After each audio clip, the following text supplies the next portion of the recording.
গাছের থেকে এরকম পাকা আম পেড়ে খেতে কার না ভালো লাগে বলো তো।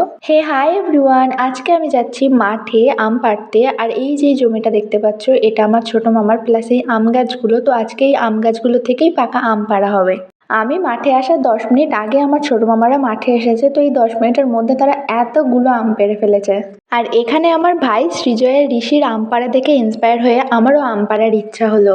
জানি এটা আমার কর্মের না, কারণ যেটা দিয়ে আম পাড়ছি সেটা আমার থেকেও ভারী, আর আমকে আমি টেনে আনবো কি, আম তো আমাকেই টানছিল।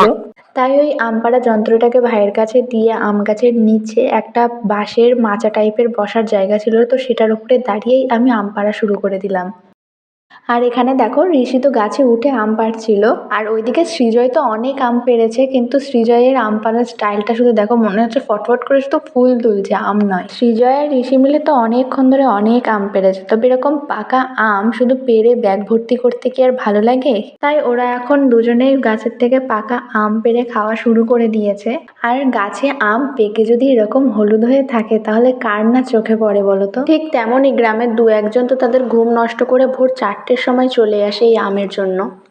তবে যাই হোক, এখানে আম পাড়া প্রায় কমপ্লিট, আর বেশিরভাগ আম তো এখানে কল্যাণ মামা গাছে উঠে পেড়ে দিয়েছে। আর নিজে সৃজয়ের কষ্ট হচ্ছিল বলে গরমে তাই সৃজয় এই মাচাটাতে শুয়ে পড়েছে। আম পাড়া সব কমপ্লিট, গাছে কয়েকটা মাত্র আম আছে যেগুলো পেকে গেলে আমার দিদা পরে নিয়ে যাবে। এখন এই আমগুলোকে গুছিয়ে বাড়ি নিয়ে যাওয়া হচ্ছে। আচ্ছা, আম পাড়া তো তোমাদেরকে দেখালাম, তবে বলো তো গাছ পাকা হিমসাগর আম খেতে তোমাদের কার কার ভালো লাগে?